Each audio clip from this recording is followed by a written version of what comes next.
নমস্কার, সুভদ্রাদির কিচেনে আপনাদের সকলকে স্বাগত। আশা করি সকলে ভালো আছেন এবং সুস্থ আছেন। যা অসহ্য গরম পড়েছে, এই সময়ে কিন্তু আমাদের দুপুরবেলার ভাত খেতে একদমই ভালো লাগে না, বিশেষ করে কোনো রিচ খাবার। কিন্তু এই সময় একটা টক ডাল যদি ভাতে পড়ে তাহলে কিন্তু মনটা খুব খুশিই হয়। চলুন বন্ধুরা, আজকে দেখে নিই আম ডাল করার রেসিপি।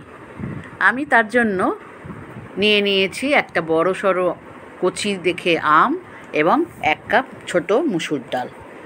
কড়াই বসিয়ে গ্যাসে জল দিয়ে দিলাম বেশ অনেকটা পরিমাণে, মোটামুটি ডাল পুরোটাই সিদ্ধ হয়ে যাওয়ার মতো। মেপে নিলাম ছোট একটা মাঝারি সাইজের কাপের 1 কাপ মতো মুসুর ডাল। আম ডাল সব থেকে ভালো মুসুর ডাল দিয়েই হয়। সেই মুসুর ডালই আমি 1 কাপ মেপে নিয়ে ভালো করে ধুয়ে নিলাম বেসিনের তলায়। মুসুর ডালে কিন্তু অনেক রকম কেমিক্যাল পাউডার মেশানো থাকে, যাতে ডাল রক্ষাটা ঠিক করে হয়, তার জন্য পাউডার মেশানো থাকে। সেই পাউডারটা ভালো করে ধুয়ে নেবেন, না হলে কিন্তু ডালে বেশি করে ফেনা হয়। আমি অনেকক্ষণ ধরে ডালটা ধুয়ে নিলাম। এর মধ্যে জলও হালকা গরম হয়ে এসেছে, দিয়ে দিলাম ডালটা ধুয়ে ছেঁকে তার মধ্যে পরিমাণ মতো বেশ কিছুটা নুনও আন্দাজ করে এর মধ্যে দিয়ে দেব, দিয়ে একেবারে নেড়ে দেবো একটুখানি। ডালে নুন দিয়ে দিলাম, এবারে ডালটাকে একটু নেড়ে দেবো। এই ঘোর গ্রীষ্মে এত হাই টেম্পারেচার, তার মধ্যে কিন্তু যে কোনোভাবেই আপনারা টক কিছু খাওয়ার চেষ্টা করবেন। টক ভীষণ শরীর ঠান্ডা রাখে এবং সুস্থ রাখে। সেই জন্য এই টক ডাল বা আমের চাটনি বলুন, আমের টক বলুন, তেঁতুলের চাটনি বলুন, যে কোনোভাবে টক একটা দুপুরবেলা কিন্তু খাওয়া অত্যন্ত প্রয়োজন এবং উপকারী। আমি একটা বড়সড় আম মোটামুটি ছাল ছাড়িয়ে নিয়ে তাকে লম্বা লম্বা করে পিস করে নিয়ে এলাম।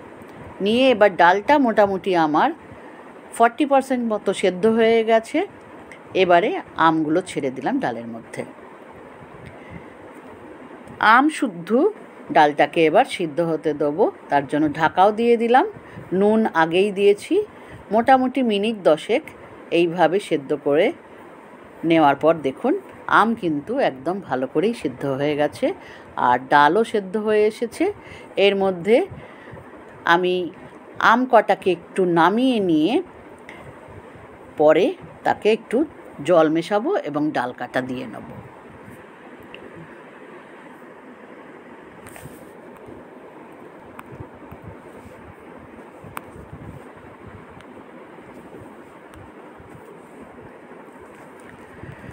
ভালো করে নেড়ে নেওয়ার পর দেখুন ডাল সুন্দর মিশে গেছে, কাঁটা লাগেনি, শুধু খুন্তি দিয়েই হয়ে গেছে।